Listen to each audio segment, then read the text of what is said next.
अस्सलाम वालेकुम class third, मैं आपकी टीचर निम्रा हाशमी। हम चैप्टर नंबर 1 पढ़ रहे थे। चैप्टर नंबर 1 का नाम है quiz look back. Quiz look back में हमने जो है वो हिस्ट्री कवर की थी, यानी हमने टाइमलाइन, हिस्ट्री ऑफ कंप्यूटर की टाइमलाइन पूरी कवर कर ली थी कि कैसे कब कब कौन कौन सी चीज़ें आई और उसमें क्या क्या तब्दीली आई और क्या क्या नई चीज़ें डेवलप होती गई। अब हम पढ़ रहे हैं पेज नंबर 4 के ऊपर। पेज नंबर 4 के ऊपर इन्होंने यहाँ बताया है स्टोन एज में जो है वो कैनवन मैन जो है वो यूज़ करता है अपनी क्या फिंगर्स एंड टोज को, कि वो किस तरह जो है वो काउंटिंग के लिए अपनी फिंगर का इस्तेमाल करते हैं। जब हम छोटे थे या अब भी अगर हम कोई कैलकुलेशन कर रहे होते हैं, कुछ एडिशन कर रहे होते हैं, कुछ सब्ट्रैक्शन कर रहे होते हैं, तो हम क्या करते हैं, अपनी फिंगर्स का इस्तेमाल करते हैं। यानी अल्लाह ताला ने जो हमारे फिंगर्स दी हुई हैं, इसके अंदर देखिए बॉक्सेस बने हुए हैं, हर फिंगर में 3 बॉक्स बने हुए हैं। अगर हम कैलकुलेट कोई भी चीज़ करते हैं, जैसे फॉर एग्जांपल अगर कोई चीज़ छोटी कैलकुलेट कर रहे हैं, जैसे 5 तक कोई चीज़ कैलकुलेट कर रहे हैं, तो हम इस तरह कैलकुलेट करते हैं 1 2 3 4 5, इस तरह हम कैलकुलेट करते हैं ना। तो हम जब कैलकुलेशन कर रहे होते हैं और अगर ज़्यादा कैलकुलेशन होती है तो हम अपने इन बॉक्सेस को भी बाकायदा काउंट करते हैं। तो पहले ज़माने के जब दुनिया आबाद हुई थी, जो बहुत पहले के लोग थे, तो उसमें जो है वो लोगों के पास कुछ भी नहीं था। स्टोन एज थी, यानी पत्थर का ज़माना था, कोई फैसिलिटीज़ नहीं थी, उनके पास कुछ भी नहीं था। तो वो किस तरह कैलकुलेशन करते थे, वो अपनी फिंगर्स एंड टोज की मदद से जो है वो कैलकुलेशन करते थे। बहुत साल पहले जो है चाइना में जो है, यानी चाइनीज़ जो हैं, वो क्या करते थे, कैलकुलेशन करने के लिए एबेकस का यूज़ करते थे। एबेकस हमारे पास ये आ गया। ये जो एबेकस है हमारे पास, हम किस तरह से कैलकुलेट कर सकते हैं, देखें। ये जो हमारे पास सबसे नीचे वाली रॉड्स होती हैं, यहाँ देखें, ये क्या है, वुडन फ्रेम का बना हुआ है, पूरा लकड़ी के फ्रेम का बना हुआ है ये। और इस लकड़ी के फ्रेम के बने होने से क्या है कि इसको सपोर्ट मिलती है। इसके अंदर जो ये रॉड्स लगी हुई है, ये आप देख रहे हैं, ये जो रॉड्स लगी हुई हैं, ये 10 रॉड्स होती हैं। 1 2 3 4 5 6 7 8 9 10, ये 10 रॉड्स हो गई। अब इन रॉड्स के ऊपर ये बीट्स लगे हुए हैं अलग अलग कलर्स के। अगर आप देखें तो यहाँ कलर रिपीट भी हो रहे हैं, उससे घबराने की ज़रूरत नहीं है। अब यहाँ पे क्या है, सबसे पहले जो नीचे वाली रॉड होती है, ये वाली जो रॉड है, यानी ये वाली जो रॉड है हमारी, इसके अंदर क्या है, ये कहलाती है वंस, फिर ये कहलाती है 10, फिर ये कहलाती है 100, फिर इस तरह 1000 10,000 100,000, ये इस तरह चलती जाती है, ये जाती है बिलियंस तक। क्योंकि इसमें ना 10 है तो ये तमाम जो है ना यहाँ बिलियंस तक जाता है इसके अंदर।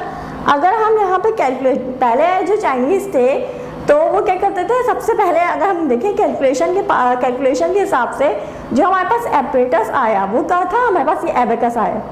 इससे पहले कोई ऐसी चीज़ नहीं थी हमारे पास जिसके लिए हम बाकायदा प्रॉपर हम कह रहे हैं एक चीज़ मौजूद होती है, एक एपरेटस मौजूद होता है हमारे पास कैलकुलेशन करने का, वो नहीं था, ये फर्स्ट आया। तो इसके अंदर जो है हम कैलकुलेशन किस तरह कर सकते थे, जैसे फॉर एग्जांपल अगर हमें 13 जो है वो कैलकुलेट करना, तो हम क्या करेंगे, 1 2 3, ये तो 3 हो गए, और ये क्या है, 10 की रॉ है, तो हम क्या कर देंगे 10, ये 1 बीट कहलाया 10, और ये 10 के बाद 11 12 एंड 13 हमने ऐड कर लिया।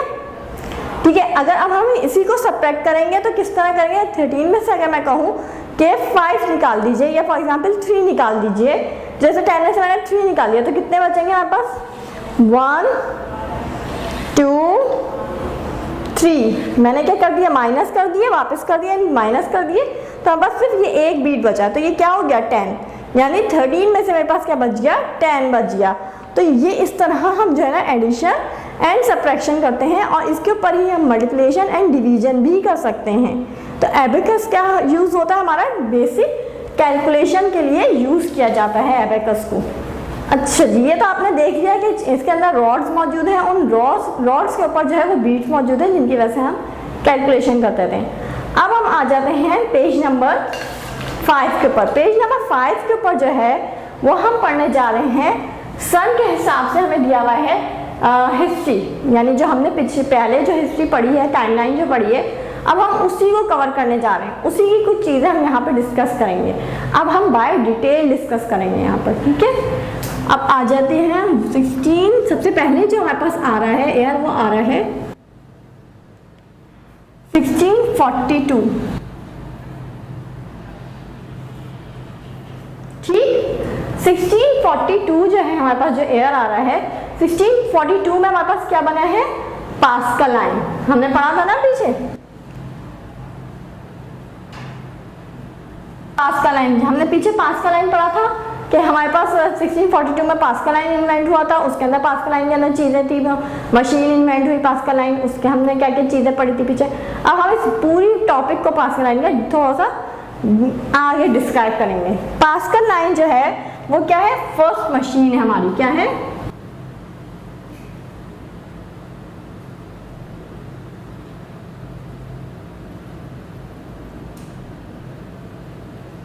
पास्कल लाइन हमारी फर्स्ट मशीन है। पास्कल लाइन जो है फर्स्ट मशीन होने के साथ साथ ये जो है क्या करती है, काउंटिंग करती है। जब हम कोई मशीन इन्वेंट करते हैं तो उसका कोई ना कोई बेसिक पर्पस ज़रूर होता है। तो यहाँ जो पास्कल लाइन को इन्वेंट किया गया तो उसका बेसिक पर्पस था कैलकुलेशन, यानी एडिशन एंड सब्ट्रैक्शन करना। यानी पहले तो हम हैंड की मदद से जो है वो एबेकस यूज़ करते थे। इसके बाद जब तब्दीली आई, चीज़ें आहिस्ता आहिस्ता चेंज होना शुरू हुई, तो फिर पास्कल लाइन आया। पास्कल लाइन ने अपने नाम से ही इस मशीन को इन्वेंट किया, यानी अपनी जो बनाई हुई मशीन को उसने अपना नाम दिया। तो पास्कल लाइन ने जो है वो पहली जो है वो फर्स्ट मशीन इन्वेंट की जो कैलकुलेशन कर सकती थी। इसके बाद इसको किस तरह यूज़ किया जाता था, इसको यूज़ किया जाता था टूटेड व्हील की जगह।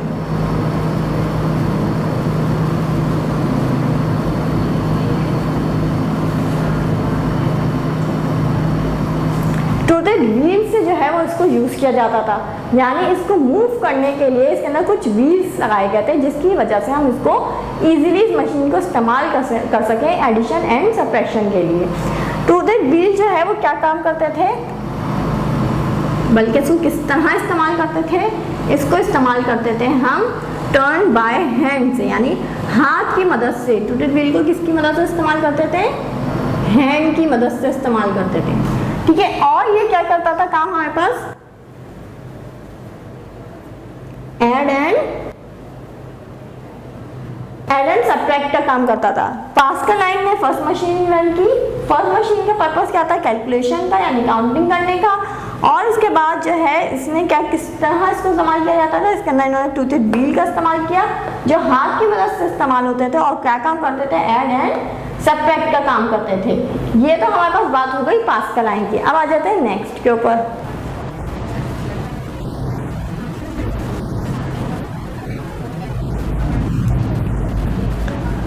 नंबर 2 पे हम आ जाते हैं कि सन पे 1694। अब 1694 में जो है वो क्या चीज़ इन्वेंट हुई, 1694 में हुआ लेबनाइज कैलकुलेटर। लेबनाइज कैलकुलेटर जो हमारे पास इन्वेंट हुआ 1694 में। लेबनाइज कैलकुलेटर का क्या काम था, लेबनाइज कैलकुलेटर का काम था ऐड करना, सब्ट्रैक्ट करना और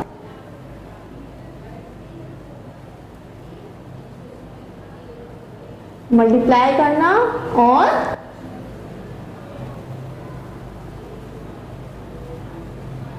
डिवाइड करना। ये तो हो गया लेबनाइज कैलकुलेटर काम। हम जो इससे पहले पास्कल लाइन पे कर रहे थे वो हम सिर्फ एडिशन एंड सब्ट्रैक्शन कर रहे थे, लेकिन अब देखें इसके बाद जैसे तब्दीली हुई, जब लेबनाइज कैलकुलेटर आया तो उसने क्या किया, ये चारों फंक्शंस को जो बेसिक हमारे पास फंक्शन होते हैं मैथ के, यानी addition, subtraction, multiplication and division, ये चारों फंक्शंस को जो है इसने कवर किया। ये चारों फंक्शंस जो हम इजीली इसके ऊपर कर सकते थे। फिर ये कैसा काम करता था, ये बहुत जल्दी काम करता था, ये उससे भी ज़्यादा तेज काम करने लगा, पास्कल लाइन से भी ज़्यादा तेज काम करने लगा, वर्क फास्टर, उससे भी ज़्यादा तेज काम करने लगा। इसके बाद ये क्या हो गया, इसने क्या किया, तेज काम करने के बाद या इसने मदद ली किससे, तेज काम किस तरह कर सकता था, हैंड क्रैंक के जरिए। फास्ट काम करता था किसके जरिए, with the help of hand crank के जरिए ये तेज काम करने लगा। लेकिन इसको वही इस्तेमाल कर सकता था यूजर जिसको इसको इस्तेमाल करना आता हो, यानी हर किसी के बस की बात नहीं थी कि इसको इस्तेमाल करे। तो यहाँ पे वही यूजर इस्तेमाल करते थे इसको जिनको इसको यूज़ करना आता था। यानी जब कोई चीज़ नई नई हम डेवलप करते हैं तो जो बना रहा होता है सबसे पहले वो सबको बताता है कि इसको आखिर इस्तेमाल किस तरह से करना चाहिए। यहाँ तो हमारी बात हो गई लेबनाइज कैलकुलेटर की। अब आ जाते हैं नेक्स्ट के ऊपर। अब आ जाइए पेज नंबर 6 के ऊपर। 1833 में हमारे पास आए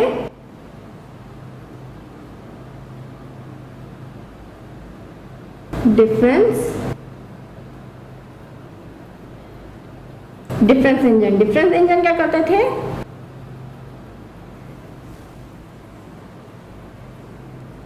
सिंपल कैलकुलेशन करते थे।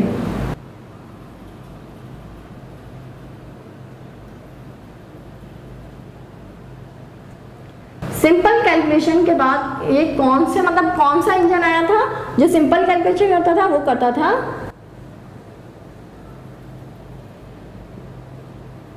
Analytical engine. एनालिटिकल इंजन जो है वो क्या करता था हमारे पास? क्या था हमारे पास ये एनालिटिकल इंजन? एनालिटिकल इंजन क्या था हमारा? सबसे पहला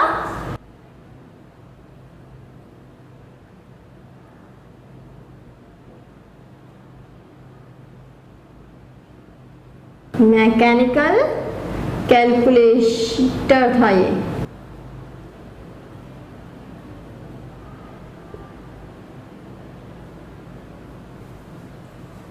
एनालिटिकल इंजन क्या था हमारा? सबसे पहला मैकेनिकल कैलकुलेटर था ये हमारे पास। और ये किसने बनाया था?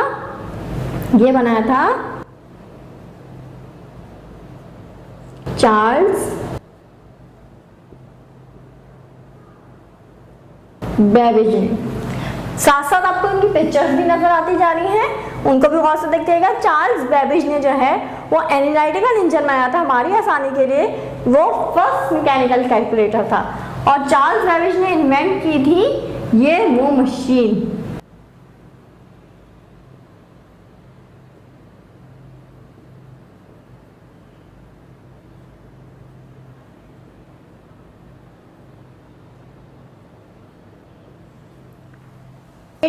में हमारे पास आया डिफरेंस इंजन। डिफरेंस इंजन जो है वो हमारे पास क्या काम करता था? सिंपल कैलकुलेशन का काम करता था।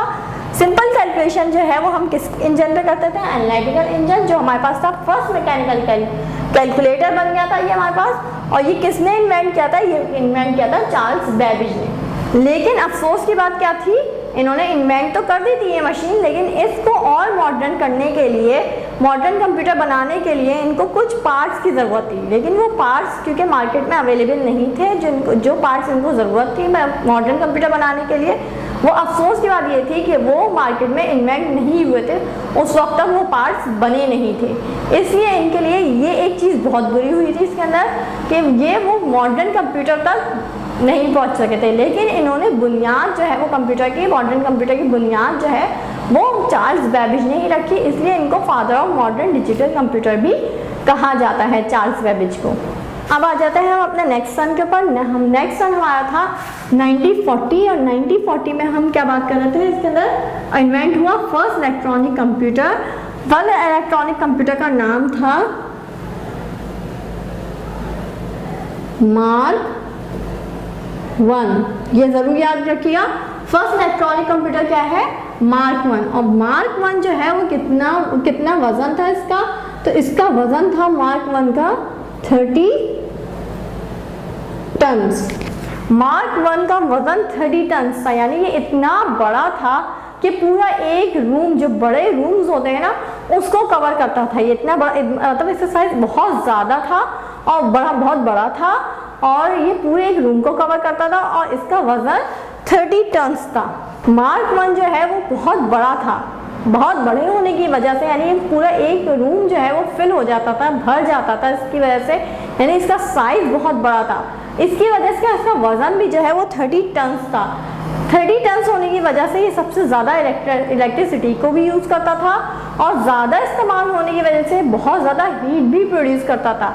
और जितनी ज़्यादा मशीन हीट प्रोड्यूस करती है उतनी ही ज़्यादा जल्दी जो है वो क्या होती है, मशीन थक भी जाती है। क्योंकि पहला कंप्यूटर था, इसको इस्तेमाल करने के लिए जाहिर सी बात है जो पार्ट्स कम थे, जो अब हमारे कंप्यूटर में पार्ट्स लगे हुए वो पार्ट्स इसमें मौजूद नहीं थे। तो इसलिए बहुत ज़्यादा इलेक्ट्रिसिटी भी कंज्यूम करता था और उसके साथ साथ जो है ये थक भी जल्दी जाता था।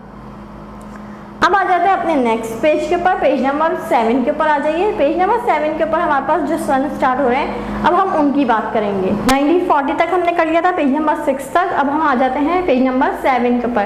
पेज नंबर 7 पर जो हम सन कवर करने जा रहे हैं वो है नंबर 5 पे 1946।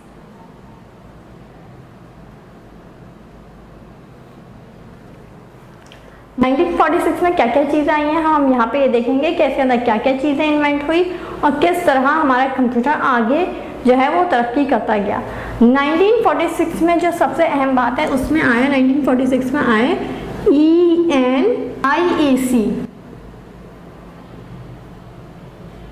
ENIAC के नाम से जो है वो कंप्यूटर आया हमारे पास। इसके अंदर जो यूज़ हुई वो हुई वैक्यूम ट्यूब्स।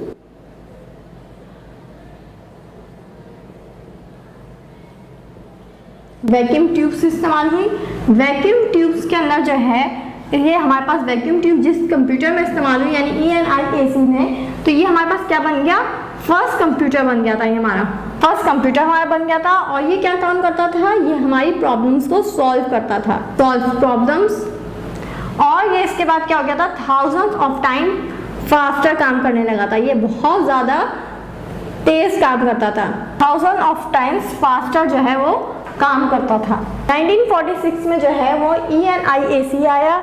ENIAC ने वैक्यूम ट्यूब्स इन्वेंट की। वैक्यूम ट्यूब्स जो है इसके अंदर इस्तेमाल होती थी, फिर वैक्यूम ट्यूब्स की वजह से ये क्या बन गया, हमारा फर्स्ट कंप्यूटर बन गया।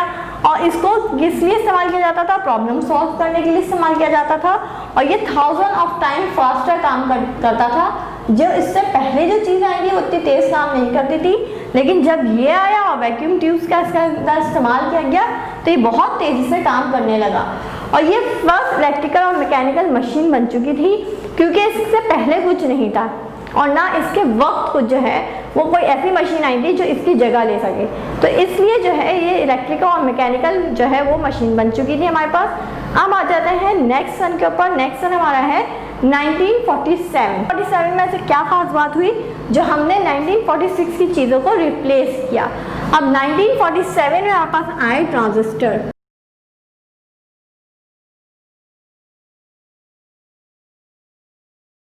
नाइनटीन 1947 में हमारे पास आ गया ट्रांजिस्टर। और ट्रांजिस्टर जो है वो ड्यूरिंग जो है यानी 1947 में ट्रांजिस्टर इन्वेंट हो चुके थे, लेकिन ड्यूरिंग 1950s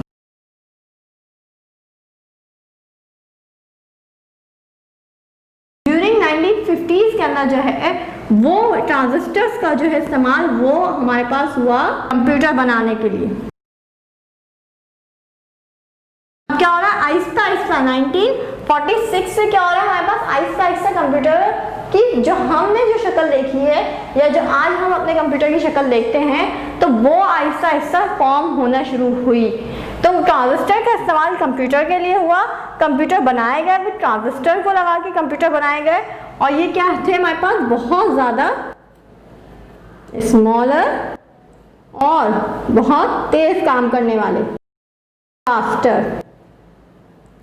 ठीक है, 1947 में ट्रांजिस्टर आए। ट्रांजिस्टर ड्यूरिंग 1950 में कंप्यूटर की पूरी फॉर्म बन चुकी थी, यानी पूरा कंप्यूटर जो है वो 1950 में डेवलप हो चुका था। किसकी मदद से, जिसमें ट्रांजिस्टर इस्तेमाल हो रहे थे। और इसके बाद ये क्या है, बहुत छोटा साइज हो गया था। पहले कितना बड़ा साइज था, एक रूम के बराबर का साइज था, अब उससे क्या हो गया, छोटा हो गया साइज, इतना कि हम उसको मूव कर सकते थे। तो छोटा भी हो गया और तेज भी काम करने लगा। इसके बाद इन्होंने कहा कि फास्ट काम करने के बाद वो क्या करता था,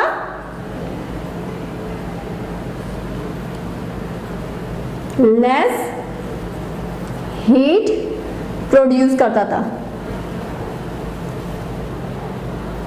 लेस हीट प्रोड्यूस करने के बाद उसने क्या काम किया, अच्छा मेरे पास यहाँ जगह नहीं है तो मैं यहाँ सामने शिफ्ट हो रही हूँ। अब यहाँ सामने देखिए, लेस हीट प्रोड्यूस करता था और ये क्या था हमारे पास,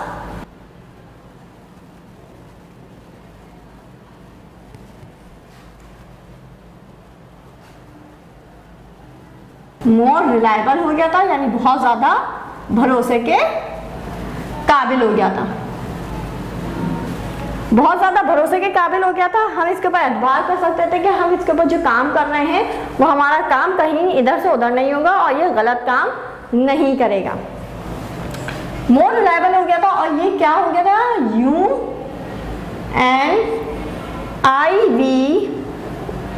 UNIVAC बन गया था, यानी इसकी फुल फॉर्म हो गई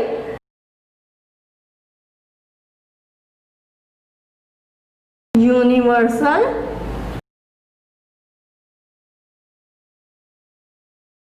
ऑटोमेटिक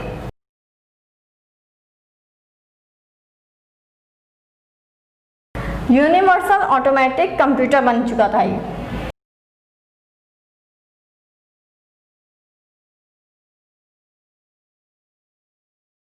यूनिवर्सल ऑटोमेटिक कंप्यूटर बन चुका था, यानी UNIVAC का इसको नाम दे दिया गया था।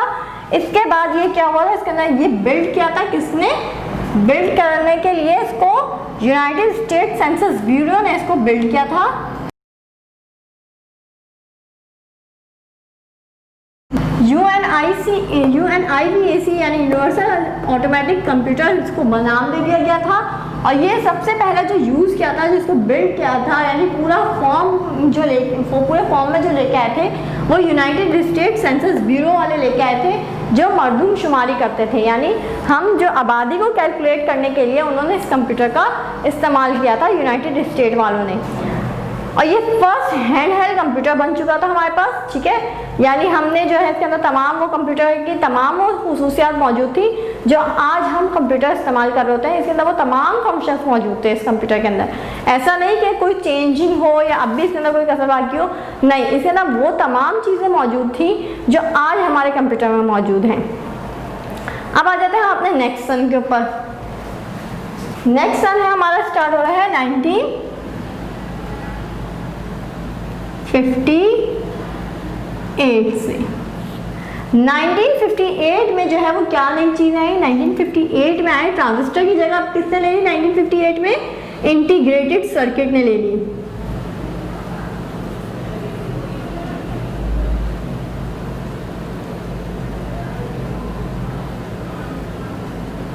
इंटीग्रेटेड सर्किट ने ले ली थी ट्रांजिस्टर की जगह 1958 में। और इन ट्रांजिस्टर ने जो है वो क्या किया था, ट्रांजिस्टर को जो है ये मतलब ये उससे भी ज़्यादा, ट्रांजिस्टर से भी ज़्यादा फास्ट काम करता था इंटीग्रेटेड सर्किट। और जो है इसके अंदर जो है सबसे पहला इस्तेमाल जो किया था वो क्या था,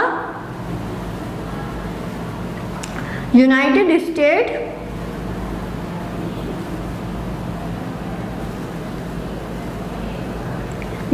स्टेट एयरफोर्स वालों ने